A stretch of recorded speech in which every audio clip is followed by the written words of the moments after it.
Welcome. Thank you all for coming. And we've got an interesting lecture today about how Iceland came to be what it is. This was my background, which you've seen and heard before. So we'll discuss the historical and political evolution of Iceland from its early explorations by the Vikings and settlements to what it is today is really a modern-day marvel in many ways. We're going to follow Iceland's transformation in so many areas. Its inhabitants, its culture, its religion, its rulers, its resources, and the trade. And we'll discover how Nordic Vikings and the Irish all influenced and molded Iceland up to the modern times. And of course, we've all had, Europe and America has had a big hand in that by the time we get to the 19th and 20th centuries, that's for sure. So, why isn't this not doing it? There we go. Iceland first began to form about 70 million years ago. There's a large magma pocket that sits underneath Iceland, and this is thought to have been the catalyst that started the process. While these forces can be thought of as, very ancient and volcanic and plate tectonics, the activity of these has still continued to this day, and they shape Iceland's landscape all the way to the present. And we've talked a little bit about that with the separation of the two tectonic plates the last time.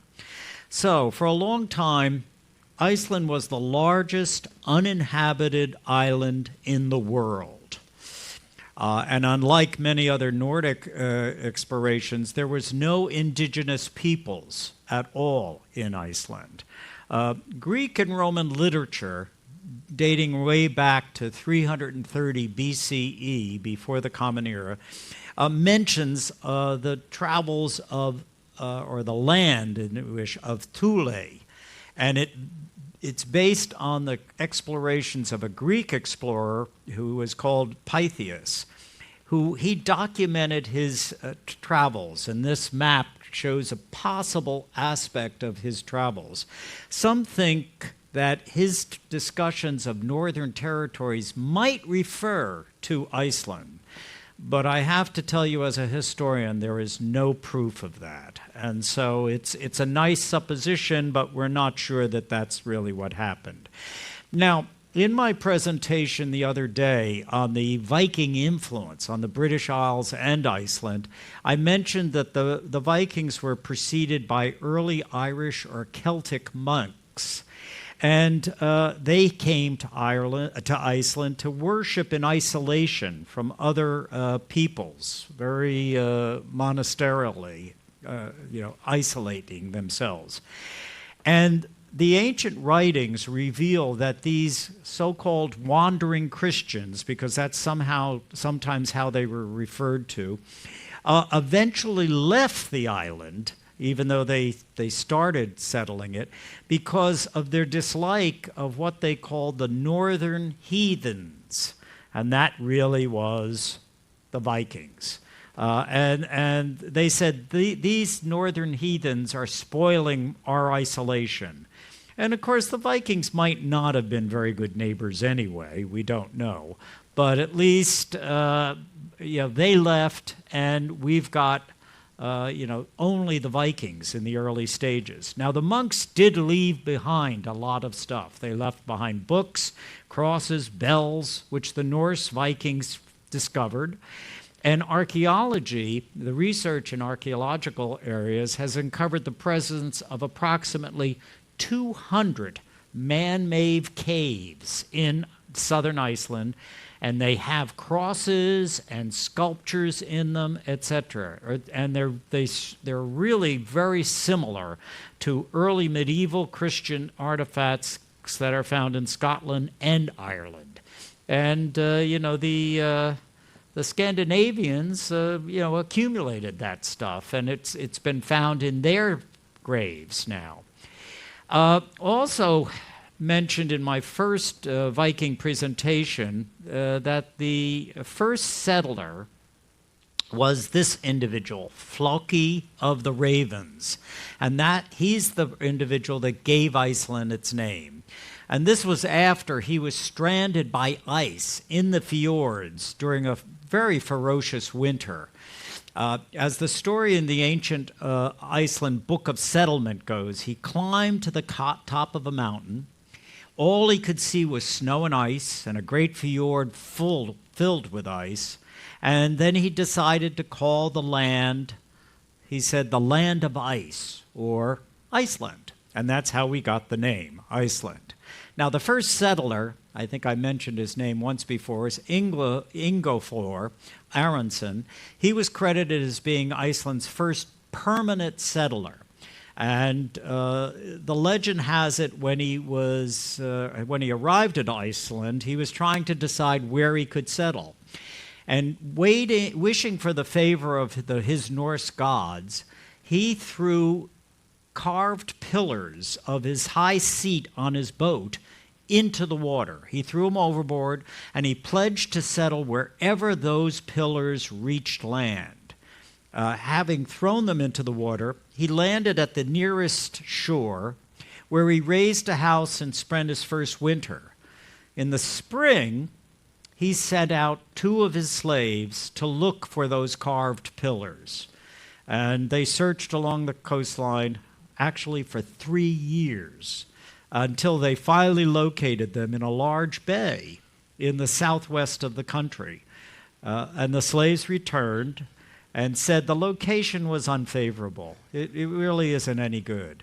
Ingólfur paid little attention to them and their complaints, and he moved precisely to the place where those pillars had been found. And he called this place Reykjavik. And literally that means steam bay, because of the large amount of steam that was arising from the nearby hot springs.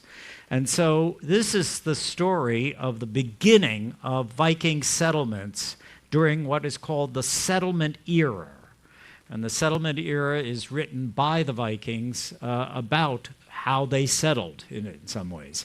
Now, the following decades were followed by thousands of new Viking settlers. It's estimated there was at least about 10,000 Viking settlers that came in during those decades. Now, most of these were wealthy farmers or chieftains who loaded their movable goods, their families, slaves onto their ships and traveled westward from Norway. They were all coming from Norway. The main motivation behind that migration is pretty unclear, but it's possible to come up with some theories. Norway was incurring large taxation on its members. The king was establishing tremendous royal control, micromanaging, if you wish. And so Icelandic chroniclers mainly listed those 2 reasons. But fertile land was very scarce in Norway. And so that must have been one of the driving factors too, because Iceland was very fertile. It had a tremendous number of trees, which of course the new settlers had to cut down so they could have pasture land, etc. Eventually the population peaked at 70,000 in 1000 CE. CE, again being the Common Era, like AD. Okay. Starting with these first inhabitants, and until the 14th century, the Vikings built what were traditional longhouses. And due to the lack of timber, because once they cut down the trees and used them for fires and other things, there really wasn't much timber left. And so they quickly discovered, as we've talked about in one of my previous lectures, they built sod houses. And that's, they are referred to as Icelandic turf houses, but they're mainly built by cutting 2 gigantic rectangles of sod and then piling them up against the hillside to form the home's walls. And as a result, that it was pretty steady, but rain could have affected them, so they had to be repaired often, etc. And the houses were not really well insulated, as you can well imagine, and they were never very warm. So they needed to have, as you can see in the picture on the right, a fire in the middle of the house. And there would be some availability for that smoke to escape through roofs, holes, or vents.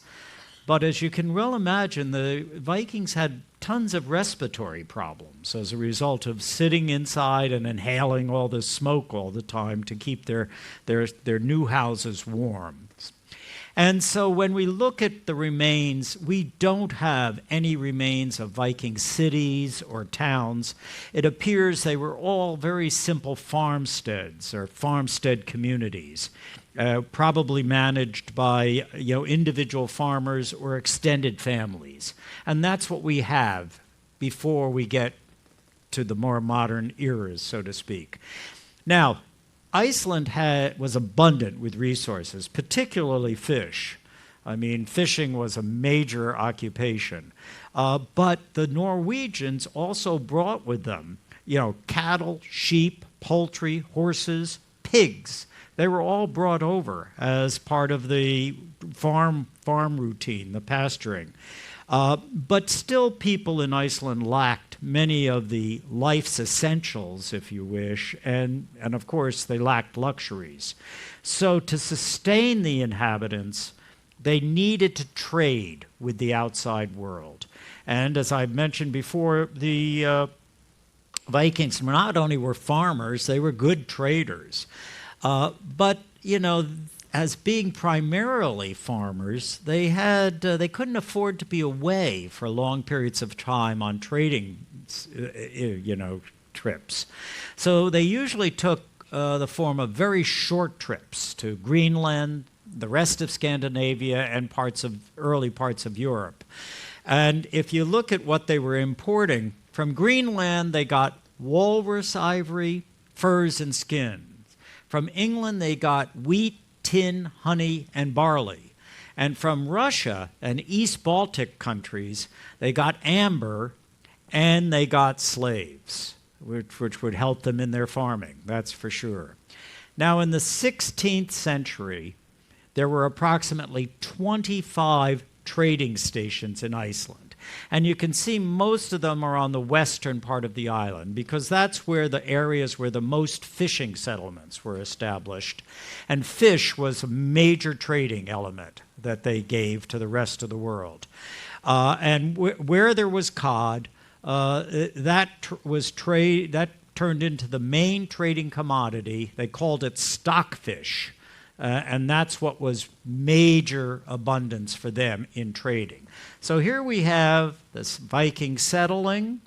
They create farms. We have them bringing over all kinds of animals and knocking down the trees to create pasture. Then we have trade going on, very successful trade in some ways, but nothing really gigantic. And so let's then now move to the next thing. Let's discuss how early Iceland was ruled and how that changed over time. The settlement period ended with the establishment of a legal assembly for the entire island, the Althing, the thing I talked about the last time, and they established that in 930. This has been referenced before, and today we'll learn more about how this system evolved and how it largely mirrored assembly-driven decision-making processes that were prevalent in Scandinavia at the time. They just brought from Scandinavia their very democratic representative approach to things. And so the Commonwealth of I guess we call it a Commonwealth of Iceland, was divided into 26 chieftaincies, each headed by a leader who acted as a judge and a decision maker in the assembly. Several decades later, about 965, these structures were expanded further, but they were reduced to only 4 quarters with 12,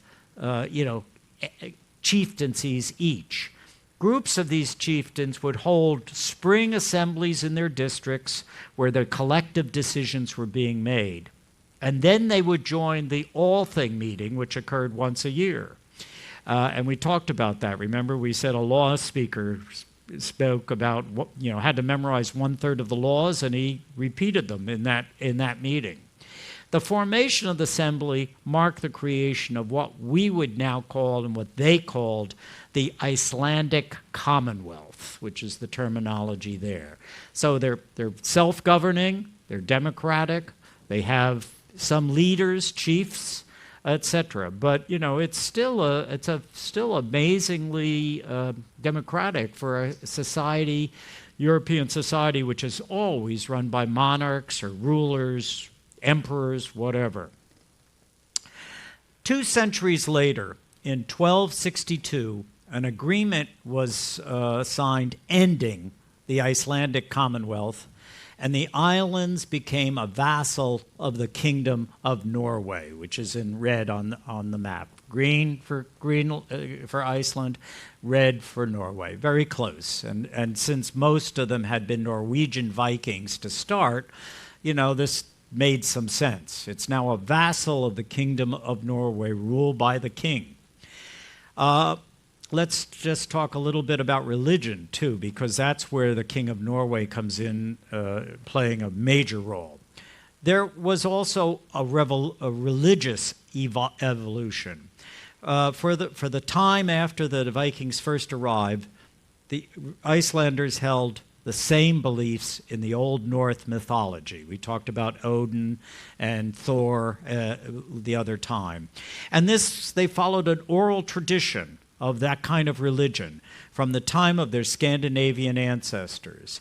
And here, really, the early ancestor religion was based on just a few simple principles. There's no temples, everything was done in the open air. There was no priests or pastors, etc. There was no institutionalized aspect to the religion.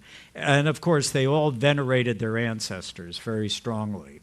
Now, the Icelander sagas, which are sometimes called family sagas, were about heroes who lived in the 10th and 11th centuries. Their origins were unclear, but the sagas owed much to oral tales and to the tradition of oral verse, and they were like a religion, and that's why we're mentioning it at this point. Their history, however, is very difficult to verify. Historians cannot verify their history, since the content and form of these sagas was shaped mainly by the sources used and by the story leaders or storytellers' intentions.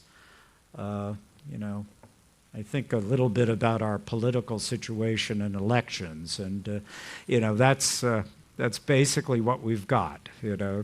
People's intentions and the rest.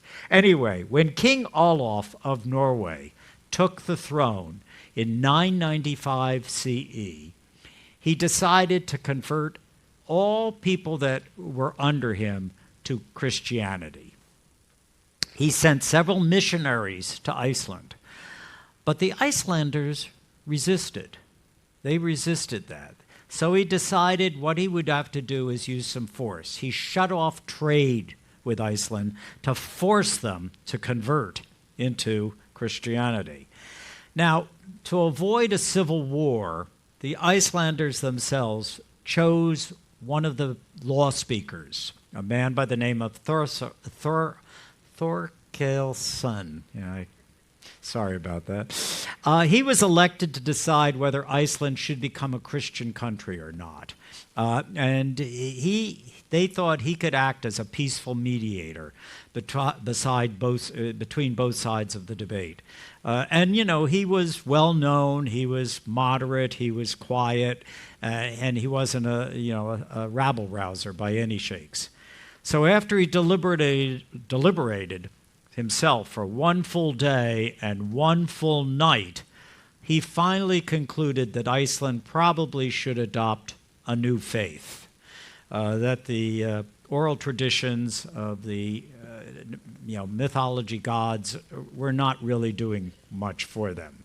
So to mark the occasion, he brought his pagan idols to a waterfall, and he threw them in, symbolizing the abandonment of the old religion.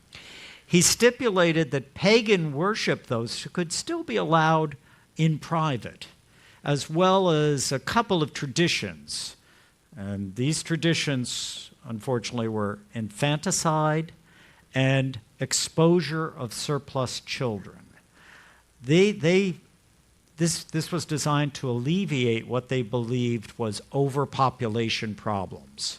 Now, those two things in particular obviously went directly against the church's teachings, and they soon were completely banned.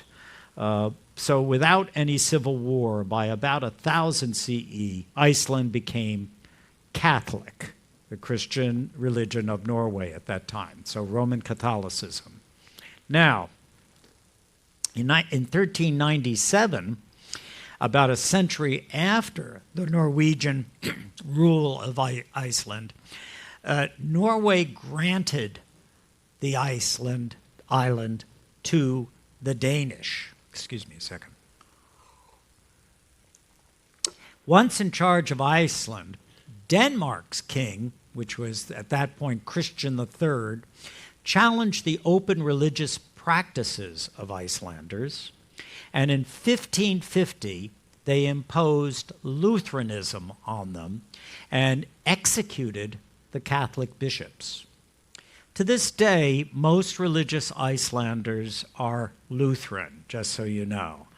And so that's how we've transitioned and evolved in religion. Quite an amazing story in many ways.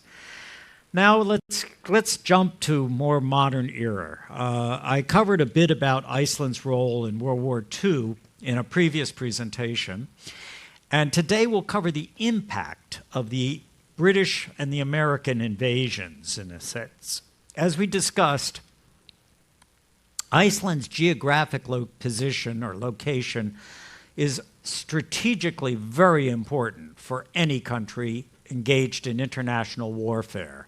This is a base that covers a very large portion of the North Atlantic. It's a vast stretch of ocean all around it. And with the Axis invasion, this Axis being Germany and Italy, but it was mainly Germany, Axis invasion of Norway and Denmark in World War II, Britain became very concerned that if Iceland was taken by the Axis powers, that would greatly threaten their control and their trade in the North Atlantic and their ability to sustain that life that they have in Britain. So Britain decided, they contacted Iceland. They said, asking for support as an ally. They said, we want to build some bases in Iceland to strengthen your patrols, etc., so that the Axis powers can't take over. What do you think Iceland's response was? We are a neutral country, quote unquote. End of discussion. No give way to anything that the British wanted at that point. So in April 1940, Britain invaded the Faroe Islands. And you see the Faroe Islands are just north of Britain and south of Iceland. And we didn't stop there on our way up. We could have, and it's really worth seeing if you haven't seen it. This was a signal, however, of things to come for Iceland. If they looked at this legitimately and seriously, they should have recognized that wait a minute, what is Britain doing here? And so the British decided that further attempts at diplomatic relations with Iceland would only give way, and this way the enemy might even know about these plans. So we're not going to do that. They decided we're going to invade. Britain decided we're going to invade Iceland without any notice, and we're not going to give our procedures or politics away as a result. Now, the British were very sure of success with this invasion because Iceland had no standing army whatsoever. And there was only probably a few German resistors in Iceland at that time. And so as a result, they didn't anticipate there'd be any real, negative operations. And they called it Operation Fork. It was a bit haphazard. There was no Icelandic speakers among the British forces, among the invasion forces. And many of their maps were drawn from memory. So there was still, accuracy was sort of an issue. But invade they did in May of 1940. Now, ahead of the convoy, ahead of the invasion convoy, a single aircraft was dispatched to scout the waters leading up to the capital city, looking for any enemy submarine activity, because as I mentioned last time, the German U-boats were all over the bloody place, because that was their most effective weapon in the beginning of the war. But miscommunications with this plane had led to the aircraft circling over Reykjavik, thus alerting the residents and the officials alike to this oncoming British attack.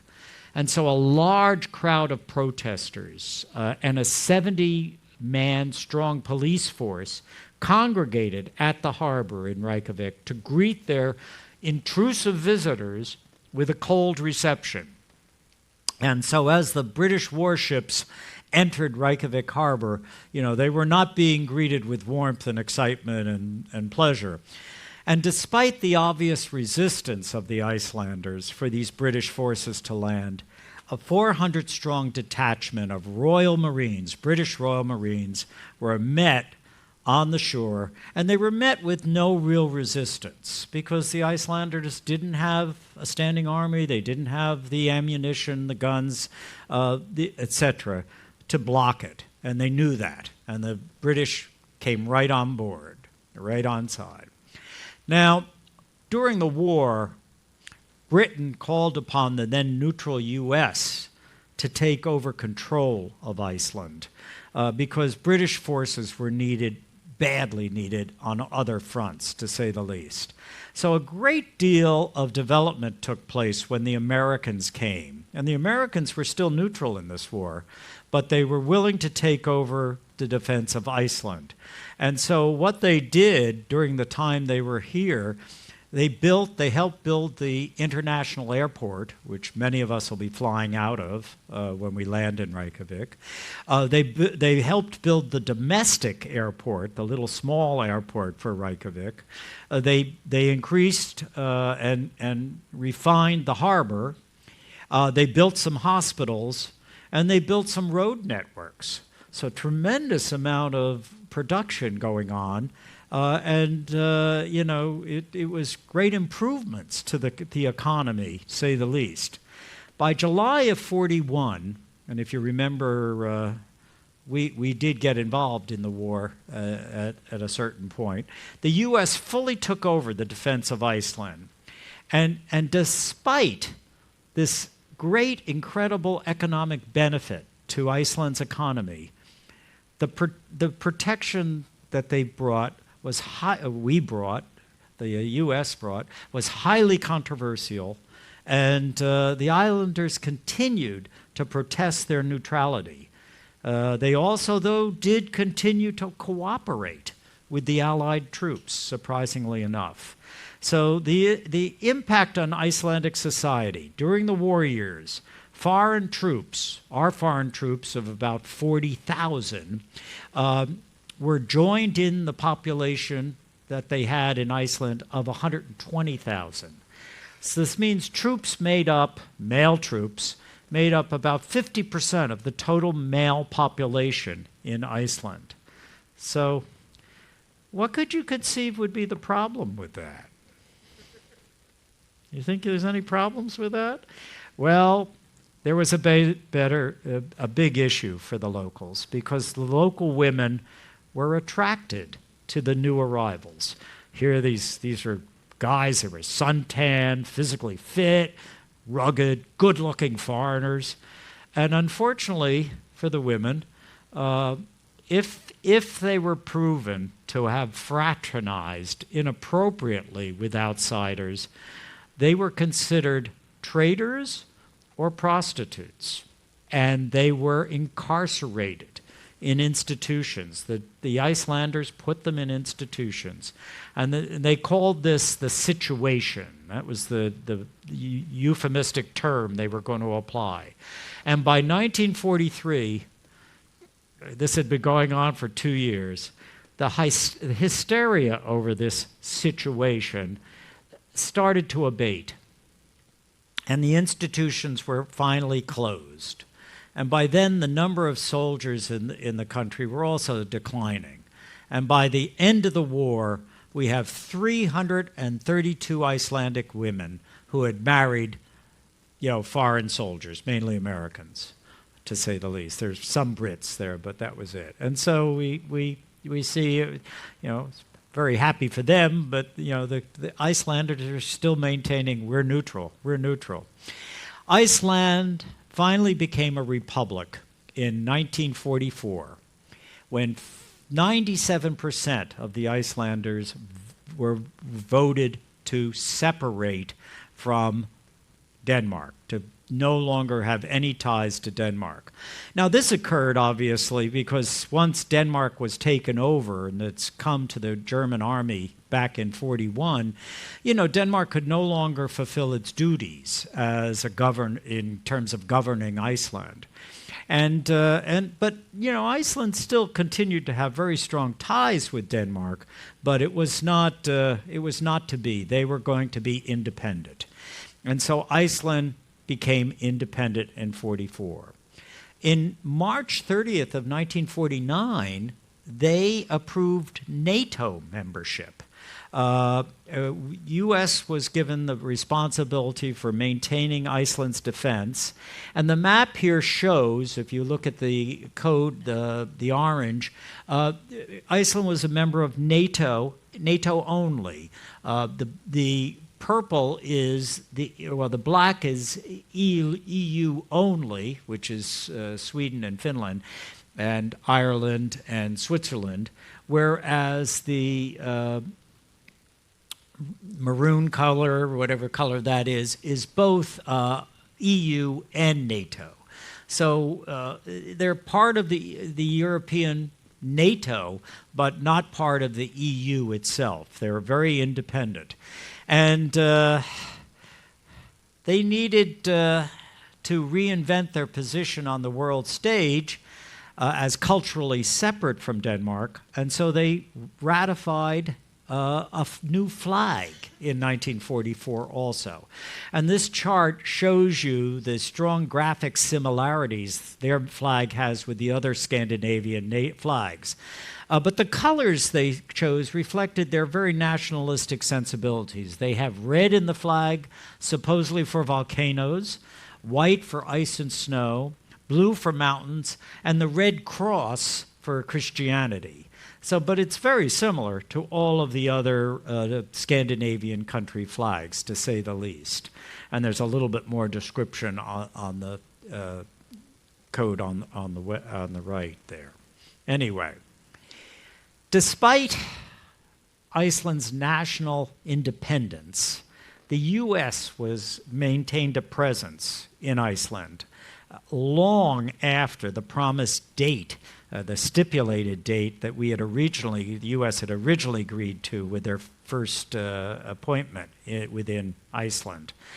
The U.S. was supposed to leave following the end of World War II and transfer control of the airport and everything else to Iceland.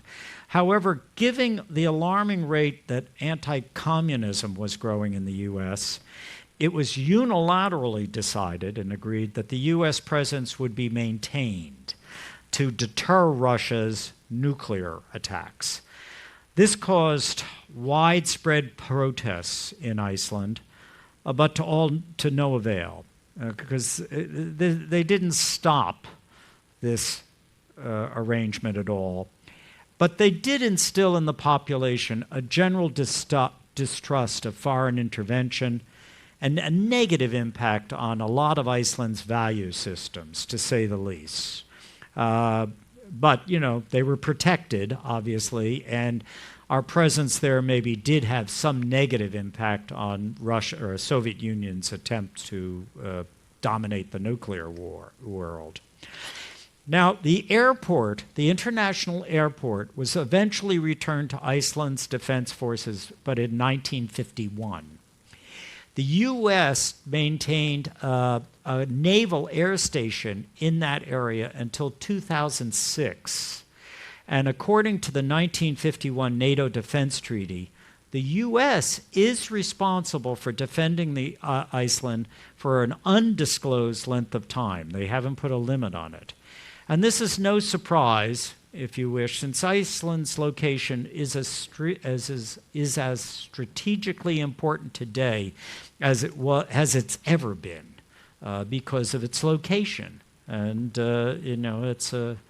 it is a vital part. Now, Iceland began receiving martial aid from the U.S.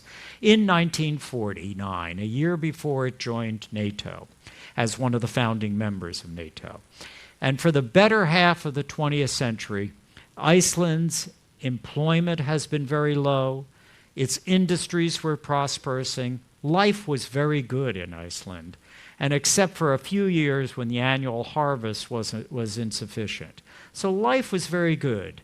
The weather might not have been great, but it is part of the Gulf Stream does come up the southern portion, so the temperatures in the south of Iceland are a little bit more moderate than they will be in the north, and they're much more moderate than you're going to have in Greenland, because Greenland, if you remember, had the Labrador Current, the cold Labrador Current. So Greenland is actually colder than it should be in some ways. So let's give you some key dates in the modern history.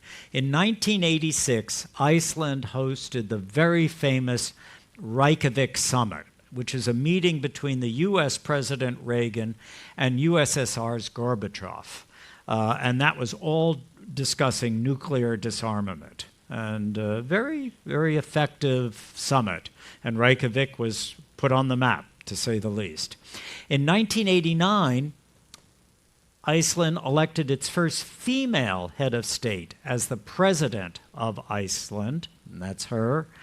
And in 1994, it joined the European Economic Area to give the country more trade privileges. It's not part of the EU, but it did join the EEC, so to speak. It diversified its industries also to become less reliant on fishing. And today, it's got a very healthy economic base. It's got a growth of 4% on average. It's got abundant natural resources, and it's got a bright future, if you wish. And I think I've told you before, they're trying to reforest, do some reforestation too, because they have very few trees left, that's for sure. Now, American influence is still there. It still lingers, and here are a few examples. On the top left, hot dog lovers. You've got an Icelandic version of a hot dog stand. In the top middle, you got Doritos. And if you read on the bag there's a new flavor. They called it Cool American, On the far right, we have rap music that came supposedly from the United States. And on the bottom left, we have American-themed bars. And there are more and more of those. And you'll see those if you spend time in Reykjavik going around. But in reality, Iceland's culture remains strongly rooted in their Norwegian Viking heritage. And, we will talk a bit about this on my next and last lecture on Icelandic folklore, because the Icelanders take great pride in sharing their heritage with visitors. And the folklore is fascinating.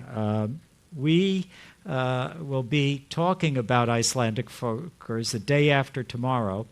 It's very relevant because, and hopefully it'll be interesting and entertaining for all of us as well, because get this statistic. 55% of Icelanders believe in fairies, trolls, elves, and they learn. They really, I guess the long, dark evenings in the winter when there is no light, they sit around the fire and talk about their, otherworldly ghosts and the rest. And you'll see a lot of that in the last lecture I'll give you, because the Icelanders have built even tiny homes for elves and trolls, and you'll see those outside things. So anyway, I want to all thank you for coming. I hope you've got enough information to give you a fairly good rounded picture of Iceland and how it's evolved from all of its early ancient beginnings. Thank you very much. Appreciate it.